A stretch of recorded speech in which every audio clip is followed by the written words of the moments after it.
বিসমিল্লাহির রহমানির রহিম। সূরা আশ-শূরা। আয়াত সংখ্যা 53টি, সূরা সংখ্যা 42, পারা 25। তোমরা পৃথিবীতে পলায়ন করে আল্লাহকে অক্ষম করতে পারবে না এবং আল্লাহ ব্যতীত তোমাদের কোনো কার্যনির্বাহী নেই, সাহায্যকারীও নেই। সমুদ্রে ভাসমান পর্বতসম জাহাজসমূহ তার অন্যতম নিদর্শন। তিনি ইচ্ছা করলে বাতাসকে থামিয়ে দেন, যখন জাহাজসমূহ সমুদ্রপৃষ্ঠে নিশ্চল হয়ে পড়ে যায় যেন পাহাড়। নিশ্চয়ই এতে প্রত্যেক সবরকারী কৃতজ্ঞের জন্য নির্দেশনাবলী রয়েছে। অথবা তাদের কৃতকর্মের জন্য সেগুলোকে ধ্বংস করে দেন এবং অনেককে ক্ষমাও করে দেন। এবং যারা আমার ক্ষমতা সম্পর্কে বিতর্ক করে, তারা যেন জানে যে তাদের কোনো পলায়নের জায়গা নেই। অতএব তোমাদেরকে যা দেওয়া হয়েছে তা পার্থিব জীবনে ভোগ মাত্র, আর আল্লাহর কাছে রয়েছে তা উৎকৃষ্ট স্থায়ী তাদের জন্য, যারা বিশ্বাস স্থাপন করে ও তাদের পালনকর্তার উপর ভরসা করে, যারা বড় গুনাহ ও অশ্লীল কার্য থেকে বেঁচে থাকে এবং ক্রোধান্বিত হয়েও ক্ষমা করে, যারা তাদের পালনকর্তার আদেশ মান্য করে নামাজ কায়েম করে, পারস্পরিক পরামর্শক্রমে কাজ করে এবং আমি তাদেরকে যে রিজিক দিয়েছি তা থেকে ব্যয় করে, যারা আক্রান্ত হলে প্রতিশোধ গ্রহণ করে। আর মন্দের প্রতিফল তো অনুরূপ মন্দই, যে ক্ষমা করে ও আপোষ করে তার পুরস্কার আল্লাহর কাছে রয়েছে। নিশ্চয়ই তিনি অত্যাচারীদেরকে পছন্দ করেন নাই। নিশ্চয়ই যে অত্যাচারী হওয়ার পর প্রতিশোধ গ্রহণ করে, তাদের বিরুদ্ধে কোনো অভিযোগ নেই। অভিযোগ কেবল তাদের বিরুদ্ধে যারা মানুষের উপর অত্যাচার চালায় এবং পৃথিবীতে অন্যায়ভাবে বিদ্রোহ করে বেড়ায়, তাদের জন্য রয়েছে যন্ত্রণাদায়ক শাস্তি।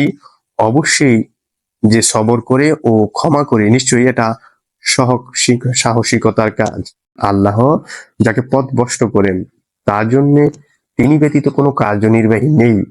পাপাচারীরা যখন আযাব প্রত্যক্ষ করবে, তখন আপনি তাদেরকে দেখবেন যে তারা বলবে, আমাদের ফিরে যাওয়ার কোনো উপায় আছে কি? জাহান্নামের সামনে উপস্থিত করার সময় আপনি তাদেরকে দেখবেন, আপনি অনবত এবং অর্ধ নিমীলিত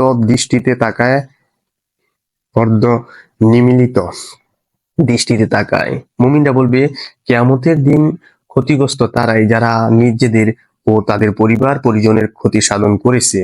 শুনে রাখো, পাপাচারীরা স্থায়ী আযাবে থাকবে। আল্লাহ তাআলা ব্যতীত তাদের কোনো সাহায্যকারী থাকবে না, যে তাদেরকে সাহায্য করবে। আল্লাহ তাআলা যাকে পথভ্রষ্ট করেন তার কোনো গতি নেই।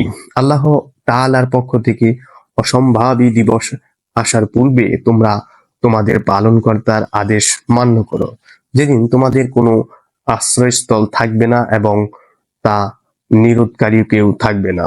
যদি তারা মুখ ফিরিয়ে নেয়, তবে আপনাকে আমি তাদের রক্ষক করে পাঠাইনি। আপনার কর্তব্য কেবল প্রচার করা, আমি তাদের রক্ষক করে পাঠাইনি।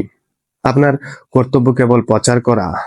আমি যখন মানুষকে আমার রহমত আস্বাদন করাই, তখন সে উল্লাসিত, আর যখন তাদের কৃতকর্মের কারণে তাদের কোনো অনিষ্ট ঘটে, তখন মানুষ খুব অকৃতজ্ঞ হয়ে যায়।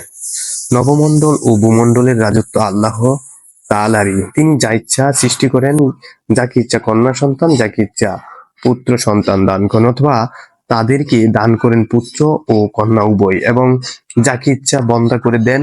নিশ্চয়ই তিনি সর্বজ্ঞ, ক্ষমতাশীল। কোন মানুষের জন্য এমন হওয়ার নয় যে আল্লাহ তার সাথে কথা বলবেন, কিন্তু ওহীর মাধ্যমে অথবা পর্দার অন্তরাল থেকে, অথবা তিনি কোনো দূত প্রেরণ করবেন, অতঃপর আল্লাহ যা চান সে তার অনুমতিক্রমে পৌঁছে দেবে। নিশ্চয়ই তিনি সর্বজ্ঞ, প্রজ্ঞাময়। এমনিভাবে আমি আপনার কাছে এক ফেরেশতা প্রেরণ করেছি আমার আদেশক্রমে।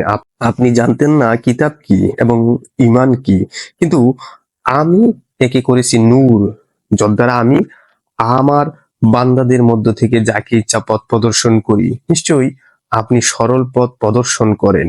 আল্লাহর পথ, নবমণ্ডল ও ভূমণ্ডল যাহা কিছু আছে সব তারই। শুনে রাখো, আল্লাহর কাছে সব বিষয়ে পৌঁছে।